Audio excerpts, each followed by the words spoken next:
around the corner. If approved, Measure 91 would push Oregon to join Washington and Colorado, two states where recreational marijuana is legal.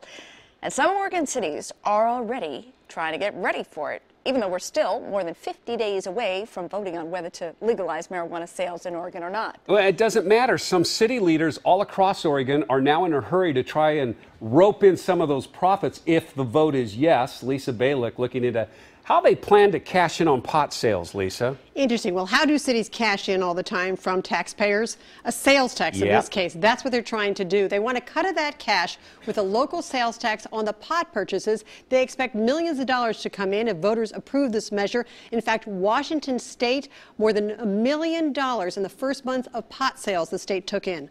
But can Oregon cities actually do this, is the question.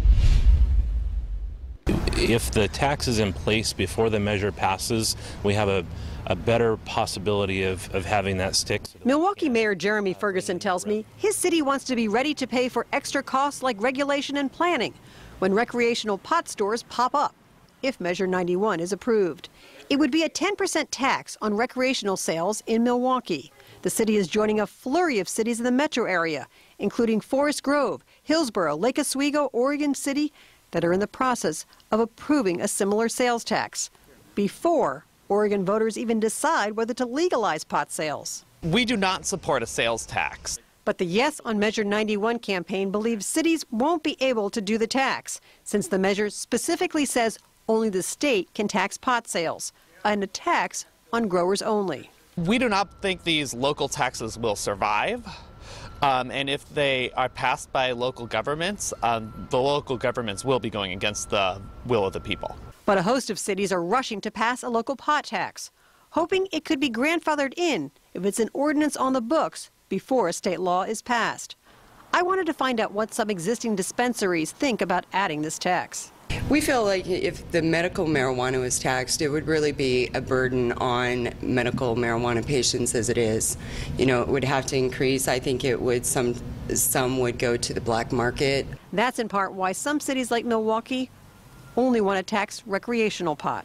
Since we don't already tax the medical marijuana, we ought not to be doing that in the future, and we don't have a tax on other medical treatments. City leaders know they have to act fast. Election day is less than 2 months away. Now, I'm sure you're wondering about the city of Portland. Well, I called today, talked to city leaders here, and they say they are just studying this issue at this point. They have made no decisions whether or not they would even take a look at doing a sales tax in the next couple of months or down the road. But it is something they are taking a look at, and we'll make some decision about what to do in the next couple of months. But clearly, with all this, it's going to end up in the courts, especially with the cities that have already gone ahead and said, yes, we're going to put a sales tax on it. Meanwhile, the measure specifically says it's the state is the only authority that can tax on this. It's so interesting. There's so many different layers to this story and possibilities. And like I said, we'll know soon with this. Absolutely. We'll be following this one. It's interesting, especially to see what the city of Portland does. All right. Thank you, Lisa. You bet.